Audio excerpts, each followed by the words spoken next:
Ladies and gentlemen, welcome to another edition of Line of Scrimmage with Ryan Neff. I'm that ugly bastard, Ryan Neff.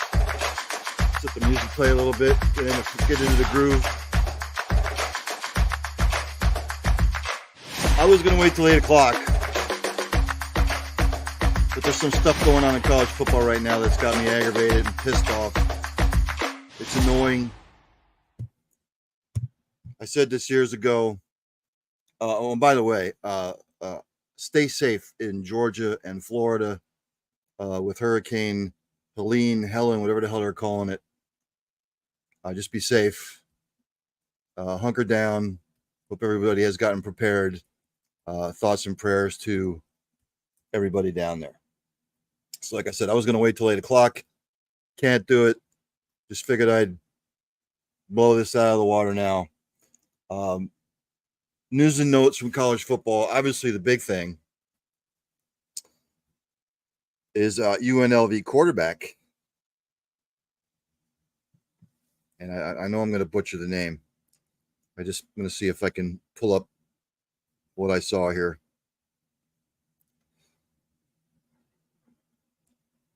Matthew Sluka, who is UNLV's starting quarterback,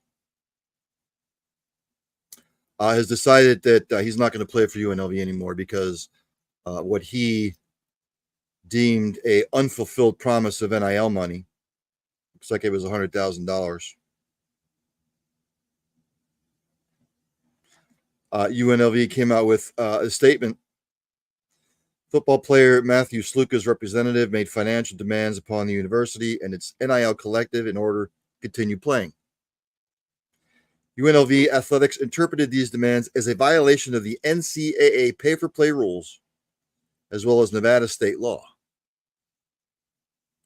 UNLV does not engage in such activity, nor does it respond to implied threats. UNLV has honored all previously agreed upon scholarships for Matthew Sluka. UNLV has conducted its due diligence and will continue to operate its programs within the framework of NCAA rules and regulations, as well as Nevada state laws.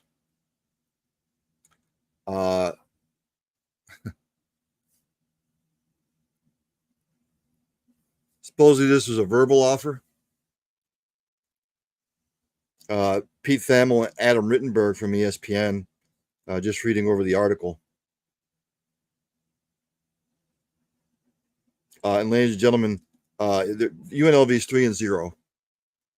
They're part of the group of 5, being in the Mountain West, and they have a legitimate chance to make the college football playoff.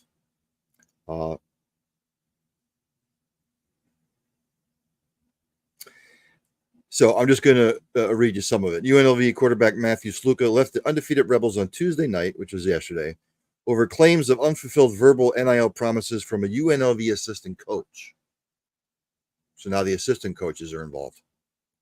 A decision that illuminates the fragility of the current collegiate system and how talent is procured and retained. Sluka's agent, Marcus Cromartie, told ESPN that UNLV didn't come through on a verbal offer of $100,000 from an assistant coach.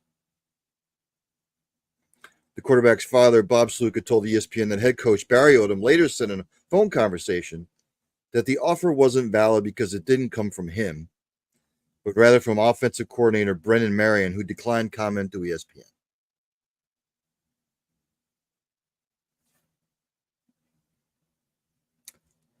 I said this years ago when NIL was introduced. Is anybody surprised? Is anybody surprised? I've seen people on social media saying, "Oh, we're shocked." You that naive? Did the NCAA, did university presidents, did athletic directors, did you not think like something like this was going to come up?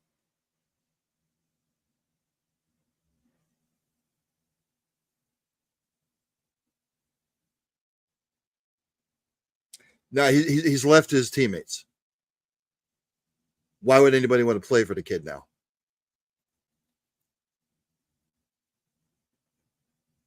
It was a verbal agreement. And again, Agents are getting involved. You know, supposedly the parents have they hired an agent, and the agent deemed that the kid was undervalued.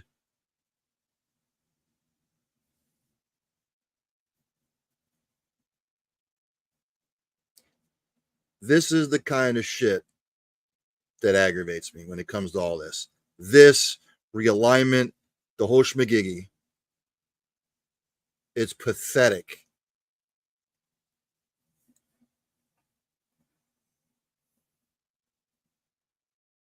When the SEC let Oklahoma and Texas in, that opened the domino effect Pandora's box when it came to realignment. When they deemed NIL, when they gave it the green light,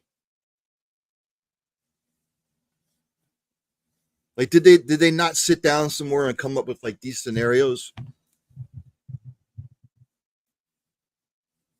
Tell me they're not that stupid. And you know they're 3-0. They've beaten Kansas. They've got a shot to make the college football playoff, and now all this shit. So he's going to redshirt wherever he goes. His future teammates, do you want to play for him? You don't know if he's going to bail now or not. If something goes wrong. Oh, well, you promised me $100,000. I know it's a verbal agreement. You didn't follow through. I'm going to pick up my ball and go home.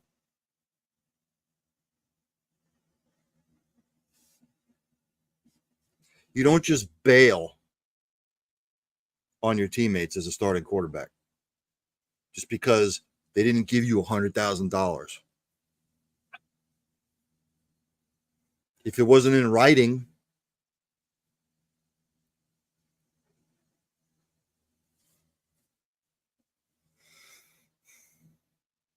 and I'll let you go through. I mean, if you want to read over the articles and stuff like that.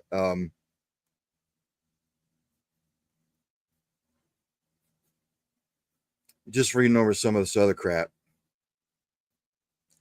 UNLV's collective did pay Sluka one $3,000 fee for an engagement he made this summer, according to Rob Sine, who runs Blueprint Sports, a company that manages the collective. Sine said Sluka's agents first made contact with the collective in late August to discuss future opportunities to work together. Sine said that he wasn't aware of any promises to pay Sluka $100,000 and that Sluka had not contacted the collective about missing payments as far as he knew. So it's going to be he said against he said. Now we're going to go through all this shit.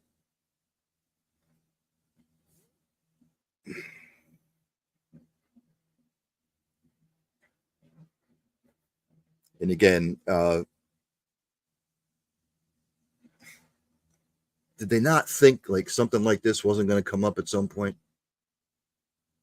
Just like back in February when his name escapes me now, but the Ohio State offensive lineman came out and said that they don't pay their offensive linemen enough.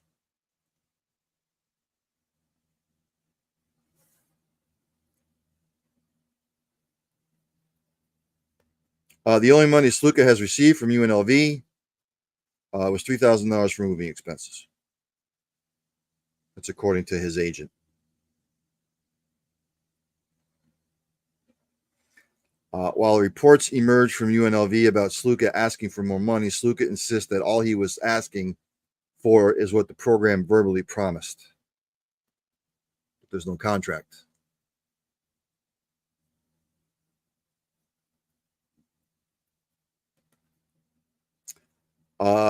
Ladies and gentlemen, you're going to see more and more of this.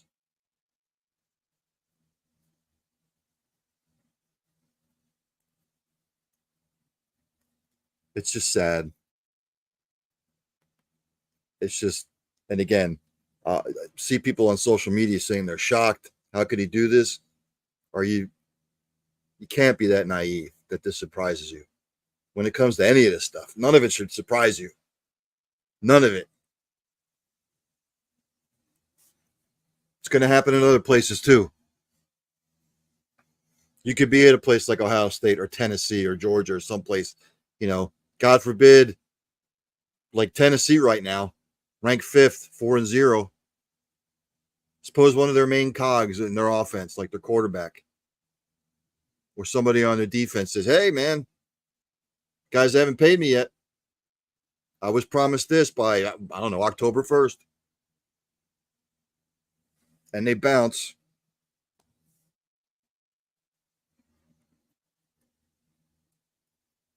Sluka now plans to work out with a quarterback trainer this fall and enroll at a school in January with time to learn the system, because he wasn't able to do that. He graduated from Holy Cross. So it's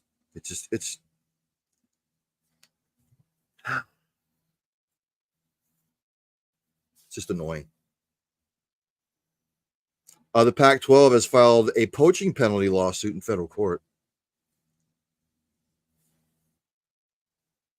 And they filed it against the Mountain West Conference.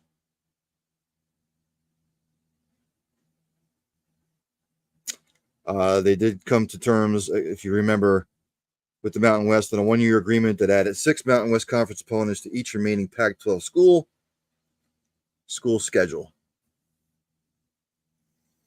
As part of the agreement, the Mountain West included language that requires the Pac-12 to pay a fee of $10 million if a school left the Mountain West Conference for the Pac-12 with escalators of $500,000 for each additional school.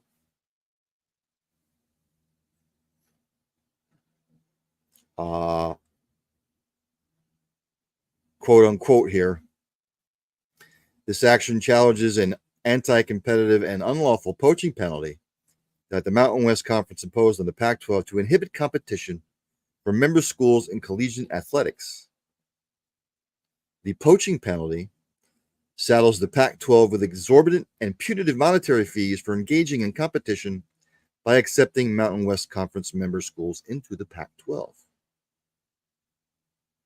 The Mountain West Conference imposed this poaching penalty at a time when the Pac-12 was desperate to schedule football games for its 2 remaining members and had little leverage to reject this naked restraint on competition. You remember a couple of weeks ago that Boise State, Colorado State, and Fresno State, and San Diego State announced September 12th they were leaving the Mountain West for the Pac-12.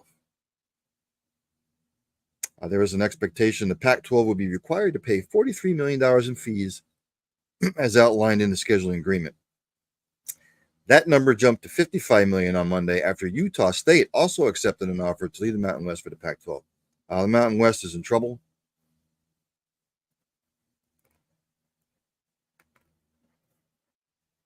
It's all kind of legal gobbledygook.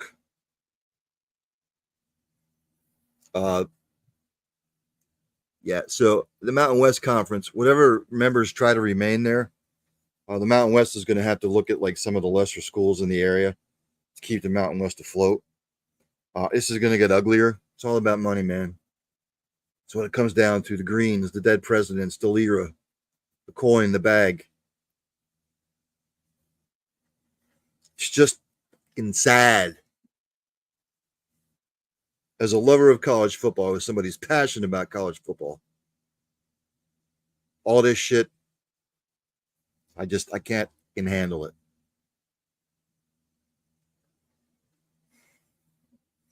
I said Utah State has accepted their invitation to the Pac-12. And as if the Matthew Sluka thing isn't enough, UNLV is now exploring options after Utah State has defected.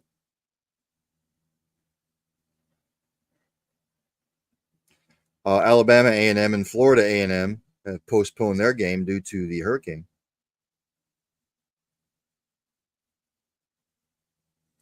The Huskers AD has requested no more Friday games except Black Friday, which is obviously Thanksgiving weekend.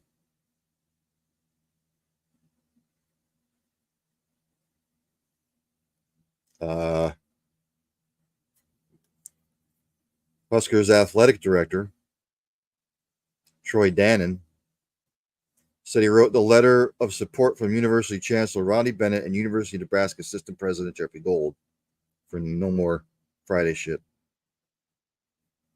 Nebraska canceled in-person classes Friday to allow students to prepare for the game against Illinois, which drew the school's 400th consecutive sellout crowd. He went on to say, just because of the size of the stadium and locale, I don't think we want to be canceling in-person classes. Much to the chagrin of students, I'm sure. I'm sure the students didn't mind, but at the end of the day, the more we can avoid that, I think the better off everybody will be. Putting education first for the students.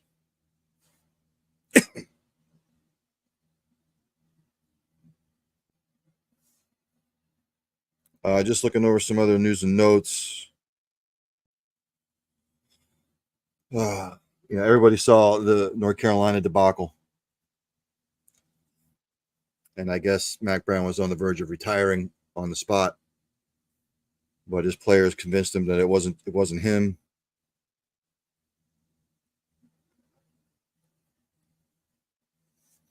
No word on Quinn Ewers for Texas yet.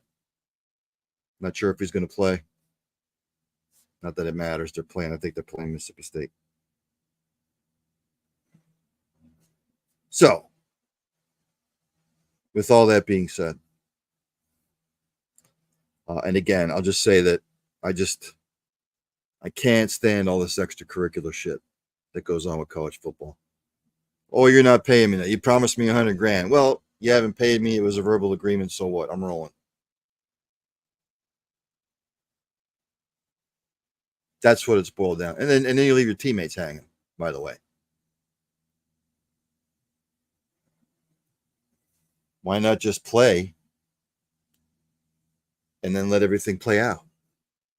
Maybe if you stay and something can be worked out while you're still playing and you're there for your teammates, who knows, a month from now, maybe they come back and say, you're right, this was the verbal agreement, there's no contract, but let's see what we can do. But now I'm just going to take my ball and go home.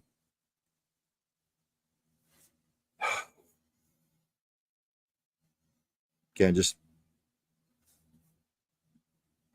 and pardon my French, it makes my fucking stomach turn. Can't stand all this shit. It's annoying. And I wish we should stop calling it college football. It's semi-pro teams at the collegiate level, which is what this is. And you look at Ohio State and what they've dished out, $20 million to form that roster.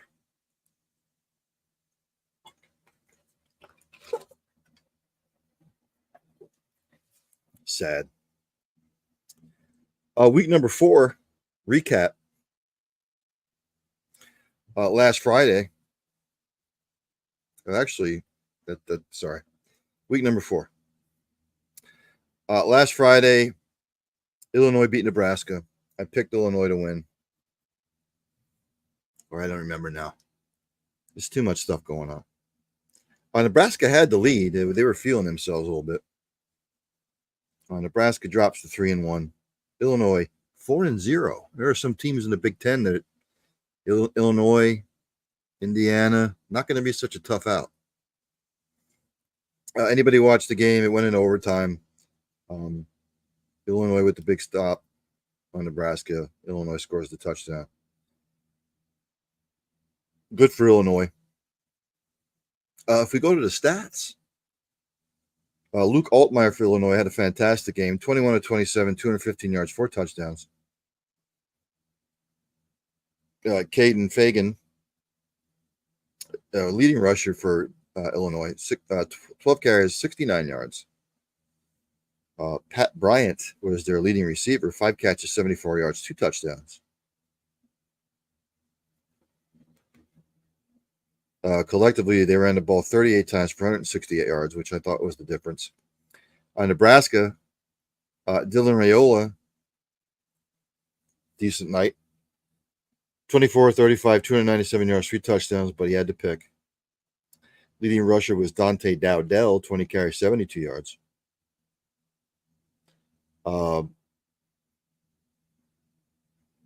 Jamal Banks was the leading receiver, 8 catches, 94 yards. But Dylan Raiola, 7 carries, minus 52 yards, which was basically sacks. Illinois was just blasting through the line. And like I said, Illinois was effective in running the football. So it's just a big win for Illinois. They've been down for a while. I never understood, again, much like NC State and North Carolina. Illinois I know the Midwest and that part of the country, they got to compete with Ohio State and Michigan. But in the Chicago area, with Illinois, I'm always expecting them to do better. And I'm just going to go through the top 25 here as they happened. Number 1, Texas with Arch Manning beat the hell out of Louisiana Monroe. It was 51-3. Not really worth talking about, but Arch Manning was 15-29, 250 yards, 2 touchdowns, 2 picks. Jaden Blue, their leading rusher, 25 carries, 124 yards, 3 touchdowns. Isaiah Bond was their leading receiver, 2 catches, 75 yards. Unfortunately, Louisiana Monroe, they couldn't do anything. They had 111 yards of total offense. So that's all you need to know. And Texas has it easy this week, too. Ohio State beat Marshall 49-14. Although Marshall was able to run the ball a little bit. Ohio State, the team stats. Will Howard, 16-20, 275, 2 touchdowns, and a pick. Quinshawn Judkins went off. Transfer from Mississippi. 14 carries, 173 yards, 2 touchdowns. Travion Henderson, 6 carries, 76 yards, 2 touchdowns. Emeka Egbuka, the leading receiver, 5 catches, 117 yards, and a touch. Ohio State ran the ball 31 times, 280 yards. That's all you need to know.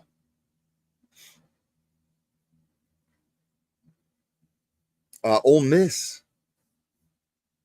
clobbered Georgia Southern to improve to 4-0.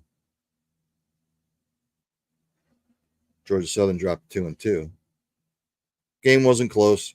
It was 24-7 at the half, and then Ole Miss's defense and offense took over. Yeah, they really pulled away in the second half like that. Excuse me. Ole Miss passing. Jackson Dart, 22-31, 382 yards, 4 touchdowns, and a pick. Harry Parrish Jr. was their leading rusher, 13 carries, 89 yards, and a touchdown. Leading receiver Trey Harris went absolutely ballistic. 11 carries, 225 yards, 2 touchdowns. For Georgia Southern, J.C. French, 20-28, 109 yards, no touchdowns, and a pick.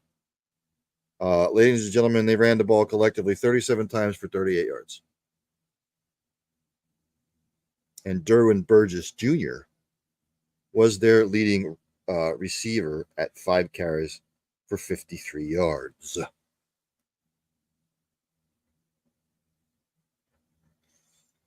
The matchup of the weekend, I said Tennessee would handle Oklahoma with ease, and they did. And the final score was 25-15, but it wasn't that close.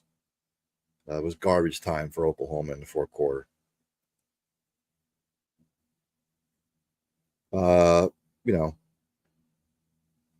Tennessee, they sort of let their foot off the gas a little bit. Tennessee is going to be a tough out in the SEC. Nico Amalavea, quarterback for Tennessee, was 13-21, 195 yards and a touch. Didn't have to do much. Leading rusher was Dylan Sampson, 24 carries, 92 yards and a touch. Leading receiver was Brew McCoy, 4 catches, 92 yards. For Oklahoma, Jackson Arnold really struggled. He is being benched for Michael Hawkins for the foreseeable future. Jackson Arnold was 7 of 16, no touchdowns and a pick.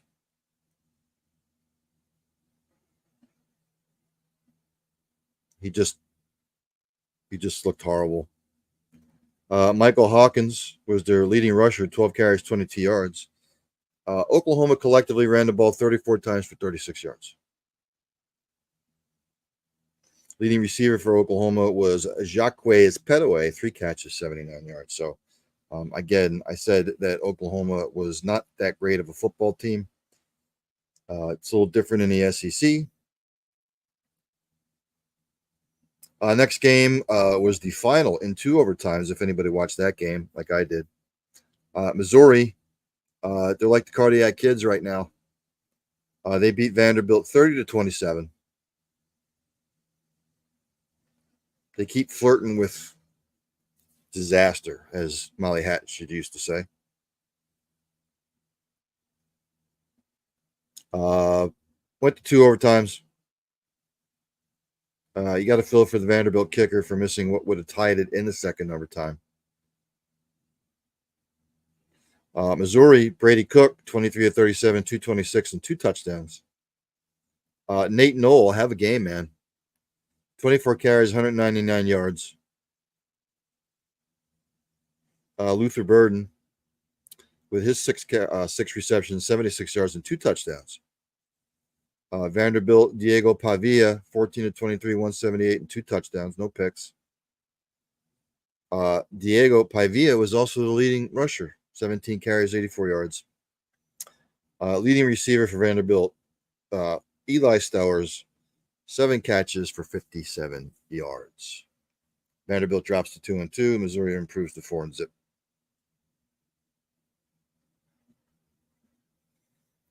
Miami played South Florida. It wasn't close, 50-15. Miami just may run the table, because if you have a look at their schedule, it's easy. Again, it was 22-15 at the half, and then Miami's defense just took over, put the clamps on. It was over. Cam Ward for Miami, 24-34, 404 yards, 3 touchdowns, and a pick. Jordan Lyle was their leading rusher, 6 carries, 104 yards, and a touchdown. Damian Martinez with 3 rushing touchdowns on 11 carries. Leading receivers, Isaiah Horton, 8 catches, 108 yards, and a touch. Xavier Restrepo, 6 catches, 99 yards, and a touch. South Florida, Brian Archie struggled, 6 of 12, 37 yards, no touchdowns, and 2 picks. Byron Brown was 19 of 30, 254 yards, and no touchdowns.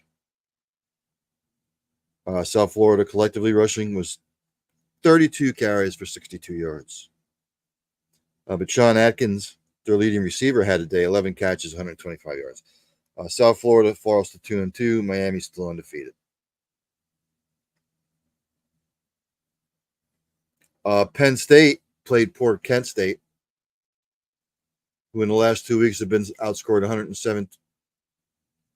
127-0. I'm not even going to go over anything because it's just sad. Playing the MAC teams like Kent. Just Penn State improved to 3-0, Kent 0-4. I'm not even going to go over it. One of the other games of the day, Michigan beats USC. Big win for the Michigan Wolverines. USC had them on the ropes a little bit. Michigan came back. USC falls to 2-1. Michigan's 3-1. USC passing, Miller Moss, 28 of 51. But you can't put the ball at 51 times and expect to win. 283 yards, 3 touchdowns, and a pick. Woody Marks, the leading rusher, 13 carries, 100 yards. Zachariah Branch was their leading receiver, 6 catches and 98 yards. Alex Orji for Michigan got the start. He was 7 of 12 for 32 yards. No touchdowns and no interceptions. Michigan, leading rusher, Khalil Mullings, 17 carries, 159 yards, and 2 touchdowns.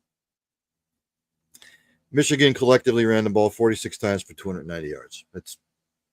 That's where the game was won. Because 32 yards passing. Ground and pound. Again, Michigan 3-1, USC 2-1. Another game which I picked Oklahoma State to win. I thought Oklahoma State would win this because Utah was without Cam Rising again. Utah toughed it out 22-19. The game was actually 22-3 at one point. And then Oklahoma State sort of made a little bit of a comeback. Utah is now 4-0. Oklahoma State falls to 3-1. 0-1 in conference. Utah 1-0 in conference. Utah, Isaac Wilson got the start, 17-29, 270 yards, a touchdown, and 2 picks. Utah, the leading rusher was Micah Bernard, who was just a beast. 25 carries, 182 yards. Leading receiver was Dorian Singer, 7 catches, 95 yards. I think Cam Rising is going to be back this week from what I saw. Oklahoma State, Alan Bowman, 16-33, 260 yards, 2 touchdowns, 2 picks. Oklahoma State, the rushing game was non-existent. Ollie Gordon only had 11 carries for 42 yards. Leading receiver was Dejon Stribling, 3 catches, 50 yards. You want to know where the game was won? We talk about rushing all the time. Utah ran it 52 times for 249 yards. Oklahoma State ran it 15 times for 48 yards. Again, Cam Rising comes back with the way that defense is playing. They're going to be a tough out, period, no matter who they play. One of the surprises of the day, although a lot of people are on BYU, BYU kicks the shit out of Kansas State. Wasn't close.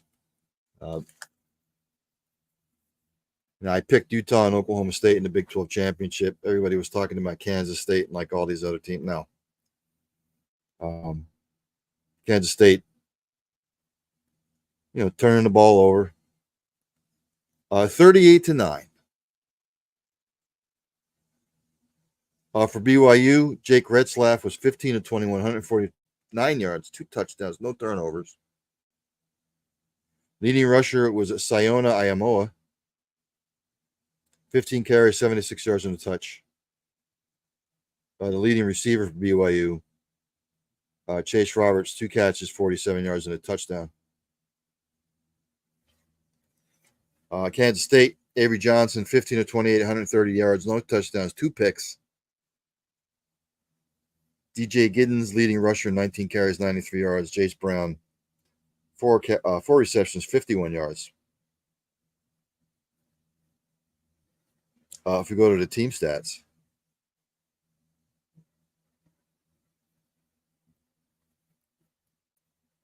BYU didn't turn it over. Kansas State turned it over 3 times. 3.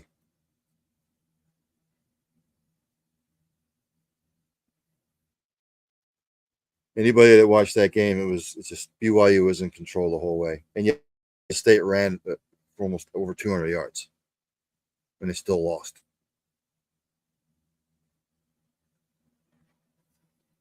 Let's see, LSU beats UCLA 34-17. It was nip and tuck for a little bit. It's actually tied at the half, 17-17. And then LSU put the clams down defensively. LSU improves to 3-1. UCLA, or I call them UCLA, they are 1-2. LSU, Garrett Nussmeier passing was 32 of 44, 352 yards, 3 touchdowns, no picks. Leading receiver was leading rusher, Josh Williams, 13 carries, 62 yards and a touch. Mason Taylor, 8 catches, 77 yards. For UCLA, Ethan Garbers, 22 of 36, 281, 2 touchdowns and a pick. Ethan Garbers was sacked like 8 times. Collectively, UCLA ran the ball 22 times for 14 yards. Their leading receiver was Quasi Gilmer at 2 catches for 61 yards. So, again, LSU's defense played better.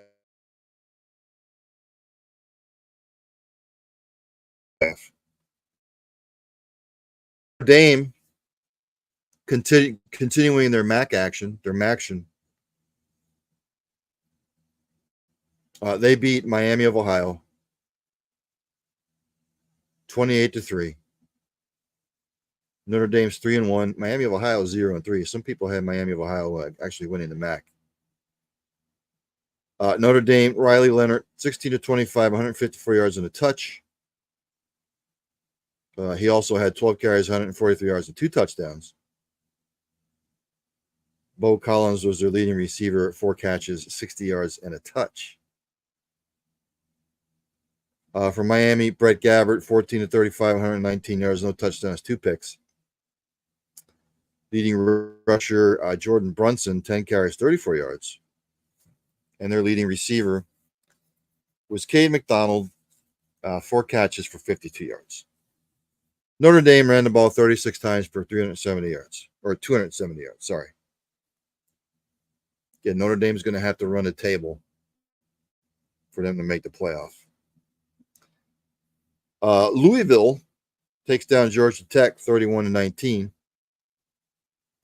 The honeymoon for Georgia Tech is now over. Louisville improves to 3-0. Georgia Tech falls to 3-2. Georgia Tech's defense rearing its ugly head again, just like it did last year. Louisville passing Tyler Shaw 13-19, 269, 2 touchdowns, no picks. Donald Chaney was the leading rusher at 10 carries for 23 yards. Ja'Cory Brooks was the leading receiver, 4 catches, 125 yards and a touch. For Georgia Tech, Haynes King, 21-32, 312 yards, no touchdowns, no picks. He was the leading rusher, 14 carries, 58 yards and a touch. Malik Rutherford, 7 catches for 113 yards. No touchdowns. It's actually kind of an evenly matched game, but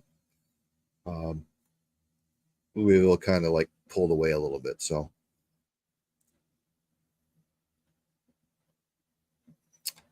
Iowa State beat the hell out of Arkansas State 52-7.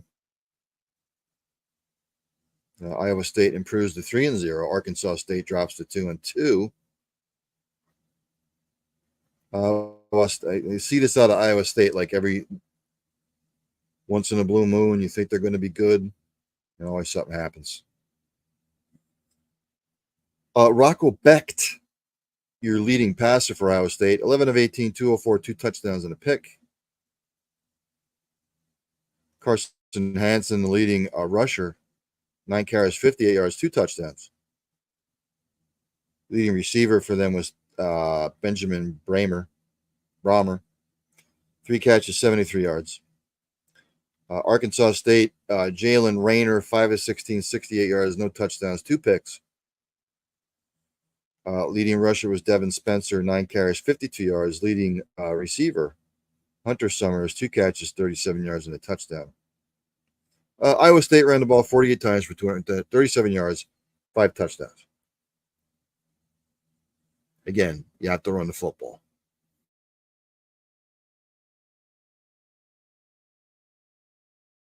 Talk about that in the NFL all the time.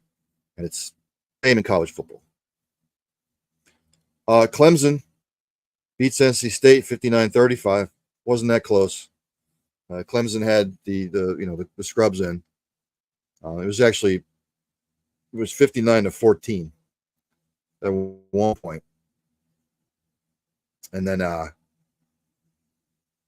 Clemson pulled the starters. NC State still had their starters in. And I'm sure Dabo's not happy about surrendering 21 points in the fourth quarter, but win's a win. Clemson now 2-1. North Carolina State 2-2. Cade Klubnik, 16 to 24, 209 yards, and 3 touchdowns, no picks. Phil Maffa, the beast that he is, 7 carries, 170 yards, and a touchdown. Leading receiver was Adam Randall, 5 catches, 59 yards, and a touch. For NC State, C.J. Bailey, 16 to 25, 204 yards, touchdowns, and a pick. NC State rushing, Kendrick Raphael, 10 carries, 90 yards, and a touch. Leading receiver was Justin Jolie, 3 catches, 72 yards. Clemson ran the ball 32 times for 270 yards, but NC State also 38 yards, or 38 carries for 179 yards. And then the final one, which is a lot closer than Aggies fans would have liked. Texas A&M comes away with the win against Bowling Green. Texas A&M now 3-1, Bowling Green 1-2. A lot more close for comfort than Aggies fans would have liked. Texas A&M passing Marcel Reed 16 to 29, 173, 2 touchdowns, no picks. Marcel Reed also had 12 carries for 91 yards. Le'Veon Moss 16 carries, 90 yards. Leading receiver for A&M was Jade Walker, 3 catches, 45 yards, and a touch. For Bowling Green, Connor Bazelak, 20 of 36, 250, a touchdown and a pick. Leading rusher, Terrion Stewart, 13 carries, 42 yards. Harold Fannin Jr. gave Texas A&M all kinds of fits. 8 carries, 144 yards, and a touchdown. Texas A&M ran the ball 43 times for 235 yards. Bowling Green ran it 23 times for 89 yards.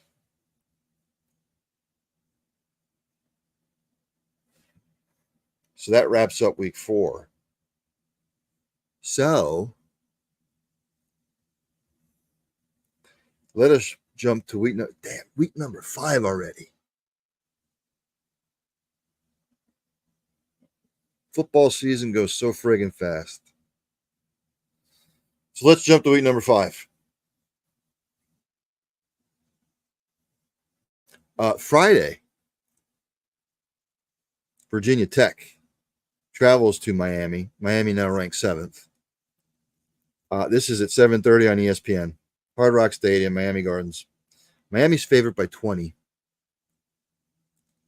Virginia Tech, everybody tried to keep telling me that Virginia Tech was going to be a surprise in the ACC. I was not one of them. Do I think Miami covers the 20? They're obviously a lot more talented than Virginia Tech. I think maybe Virginia Tech keeps it close for maybe a quarter and a half. I'm going to go Miami 42, Virginia Tech 17. Then we get to the Saturday games. At 12 o'clock p.m. on ABC and ESPN Plus. Kentucky, 2-2, travels to number 6 Ole Miss, 4-0 at Vaught-Hemingway Stadium there in Oxford, Mississippi. Mississippi favored by 17.5. Kind of Ole Miss's real, first test at home. I think Kentucky might be game for a while. Do I think they cover the 17.5? I'm not sure. But it's home cooking. Kentucky really hasn't impressed me all this year.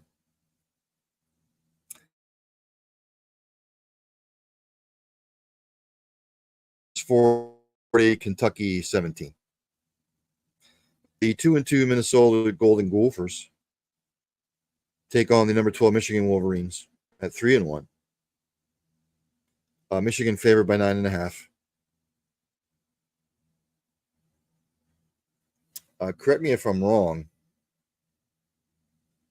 Let me just double check something. I think this is for Paul Bunyan's axe. That's what they play for. Sometimes I get some of the Big Ten things that they play for mixed up with some of them. I've got to just double check, because I don't want to be wrong. As soon as this updates, talk amongst yourselves.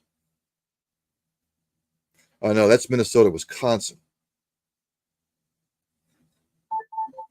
The Minnesota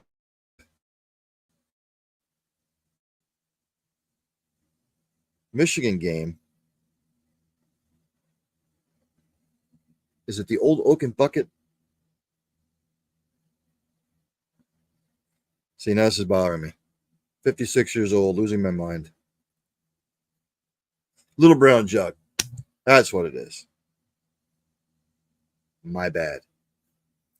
Michigan home cooking. Michigan's favorite by 9.5. Minnesota might keep it close for a little bit. I will go Michigan 30, Minnesota 17. Big one in the Big 12. 12 o'clock on ESPN. Oklahoma State 3-1 travels to Manhattan, Kansas. Kansas State 3-1. Kansas State favored by 5. Not seeing it. I mean, I know Oklahoma State kind of got their tail kicked a little bit.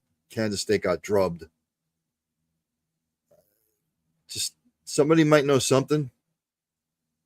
I think Oklahoma State pulls this out. It's going to be close. Oklahoma State 30, Kansas State 27. The BYU Cougars now sitting at 22nd. They are 4-0. They are traveling to Baylor, 2-2. Baylor's favored by 3.5. This is at 12 o'clock on FS1. So it's 11 o'clock game in Waco. Not seeing it. I like Baylor. I like BYU. BYU 31, Baylor 24. 3:30 p.m.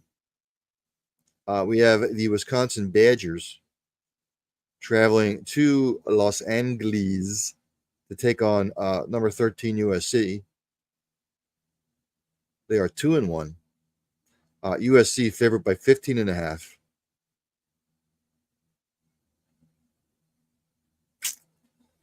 I think USC wins the game. I don't think they cover the 15.5 though. I'll go USC 33, Wisconsin 20. Another big one. This is at 3:30 p.m. on NBC Peacock. The number 15 Louisville Cardinals at 3-0 travel to number 16 Notre Dame at 3-1. Notre Dame favored by 6.5.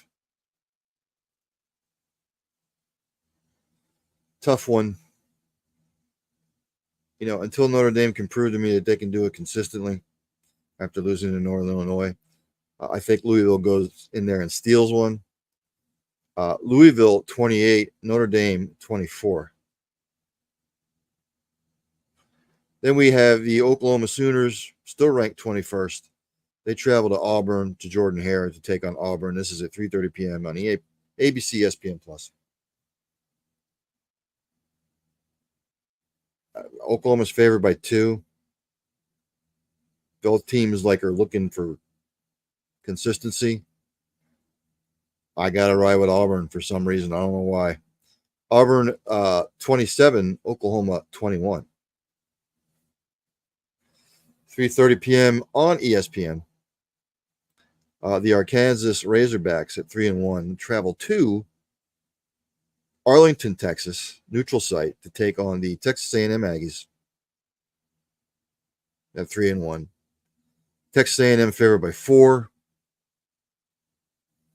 Maybe A&M was looking ahead to this game. I'm going to swing it the other way. I think Arkansas pulls off an upset. Arkansas 28, Texas A&M 24. 4:15 p.m. on the SC Network. The number 1 Longhorns take on the Mississippi State Bulldogs at 1-3. Texas favored by 39. Don't think Texas will cover the spread just because I think it'll be a blowout. They'll pull their starters. Texas 50, Mississippi State 14. At 7 p.m., number 3 Ohio State at 3-0 travels to East Lansing. Take on Michigan State. Ohio State favored by 24. Michigan State will be rocking. Traditionally, over the last maybe 20 years, Ohio State's struggled up there. Don't see it. Michigan State coming off that loss to Boston College. Ohio State 44, Michigan State 20. Push. At 7 p.m., ACC, Stanford at 2-1, travels across the country yet again. Or maybe they stayed on the East Coast. Taking on number 17, Clemson. Clemson favored by 21.5. Stanford played well against Syracuse. But 7 at night, Memorial Stadium, Clemson, Howard's Rock, Clemson 40, Stanford 17. 7 p.m. on FS1, number 18 Iowa Cyclones travel to Houston to take on the Houston Cougars at 1-3. Spreads 14. Iowa State's got something going. Houston, not a good football team. Iowa State with the blowout. Iowa State 44, Houston 10. At 7:30 p.m. on NBC, the number 19 undefeated 4-0 Illinois, the Illinoisers, travels to Penn State, number 9 Penn State, 3-0. The Fighting Illini at number 19. Penn State favored by 19. Beaver Stadium will be rocking. I don't think Penn State covers, though. I think Illinois gives them a game. Penn State 35, Illinois 27. 7:45 p.m. on the SEC Network. 2-2 South Alabama travels to take on number 14 LSU, 3-1 in Baton Rouge. LSU's defense will keep other teams in games most of the time. I don't see it here. LSU 44, South Alabama 20. 10 p.m. on FS1. The Washington State Cougars, ladies and gentlemen, are 4-0. They travel to Boise to take on the number 25 Boise State Broncos. Boise State favored by 7.5. A lot of people are on Boise. You know what? I'm going to go Washington State. Washington State 33, Boise State 30. At 10:15 p.m. on ESPN, the Arizona Wildcats travel to take on the number 10 Utah Utes at 4-0. Utah favored by 11. Arizona will have nothing for them. Rice-Eccles Stadium will be hopping. Utah 42, Arizona 17. And at 11 o'clock, for all you people who like to stay up late and watch West Coast stuff like I do, number 8 Oregon Ducks 3-0, a tepid 3-0, traveling to Pasadena to take on your UCLA Bruins. Oregon favored by 20 and 25.5. I think Oregon puts it together. Oregon 45, UCLA 17. And we come to the game of the week, ladies and gentlemen. The Georgia Bulldogs rank second, 3-0, travels to Alabama at 3-0, ranked fourth. Bryant-Denny Stadium, 7:30 p.m. kickoff. Georgia was looking ahead a couple weeks ago when they had to play Kentucky. They almost lost. Alabama, I think, was looking ahead for a half against South Florida. Both of them coming up bye weeks. It's essentially a pick'em game. I get it. Bryant-Denny Stadium at night. Kalen DeBoer's first real test of a significant SEC game, and it comes early. I went back and forth on this game a lot, but, ladies and gentlemen, I think it'll be a close game throughout. And where is it? I've got to find it. Give me just a second here while I go looking for what I was looking for. I think this game will most likely come down to whoever can run the ball effectively. Turnovers. Again, Georgia is not going to be intimidated by the environment. They've been in these types of positions before. And like I said, give me just a second here. I'm looking for stuff. Like I said, I've gone back and forth on this one so much. And why will it not let me pull this up? Give me just a second. Talk amongst yourselves. But yeah, even though it's at Bryant-Denny Stadium, I just don't see it. This might actually come down to a last possession game. So now, let me see if I can pull it up.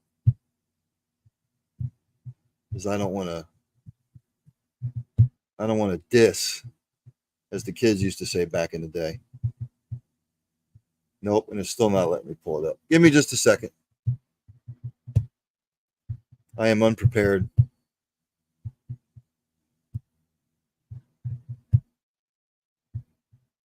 Nope, it's not letting me do it for some odd reason. God, I feel like I'd be dissing the school if I don't bring up the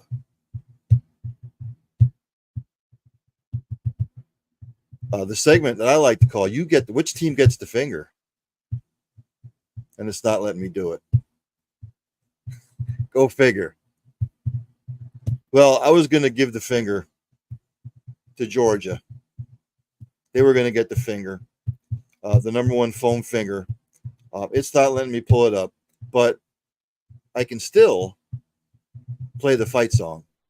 University of Georgia wins this game. Georgia 43, Alabama.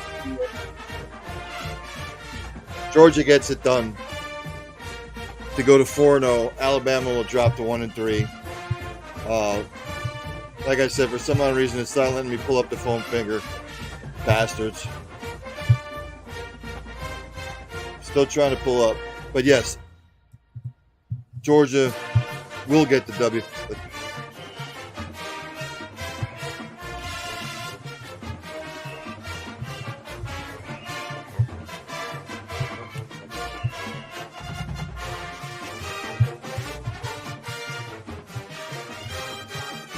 This will conclude another edition of the Line of Scrimmage. Everybody enjoy the games this weekend. Enjoy the pro games. Is it going to let me pull it up? Nope, not going to do it. So anyway, enjoy the slate of games. Hope everybody does well on their bets. I'm Ryan F.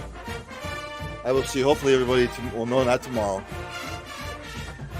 Possibly Friday in the afternoon at 2 p.m. on the locker room. Good night, everybody, and my Florida friends. Stay safe, hunker down, check in. Don't anybody get hurt. We're praying for you. Our thoughts are with you. We'll talk to you later, everybody.